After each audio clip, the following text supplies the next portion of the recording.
Les projets de code pénal et de procédure pénale sont un processus qui avait débuté en 2017 et qui viennent de s'achever avec leur adoption ce jeudi 30 novembre par le Conseil national de transition. Une réforme très attendue par les justiciables qui permettra à la justice d'avoir une certaine célérité et de répondre de façon plus dynamique aux attentes des populations. Il y a, on va dire, un certain nombre de dispositions qui étaient attendues, notamment les dispositions en lien avec les juges des libertés, les juges de l'application des peines. Il y a de nouvelles infractions qui sont prises en compte, notamment la criminalisation de l'esclavage, de la traite humaine.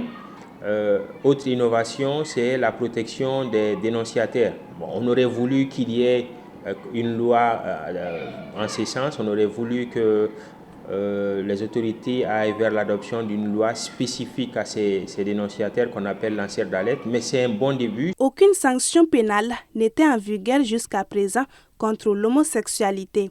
Désormais, il existe des dispositions dans les lois qui interdisent la pratique au Mali.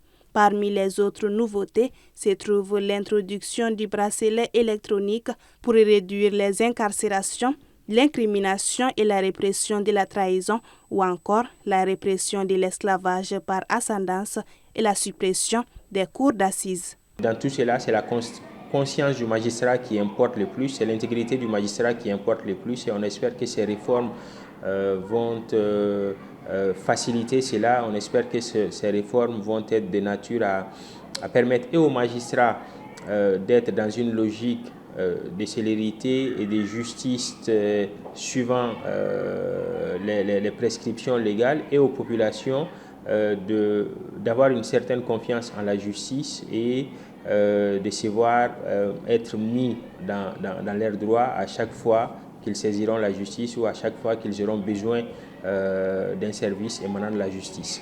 Les projets de code pénal et le code de procédure pénale ont été adoptés par les membres du CNT à 132 voix pour et une contre. Ils doivent encore être promulgués par le président de la transition avant leur entrée en vigueur.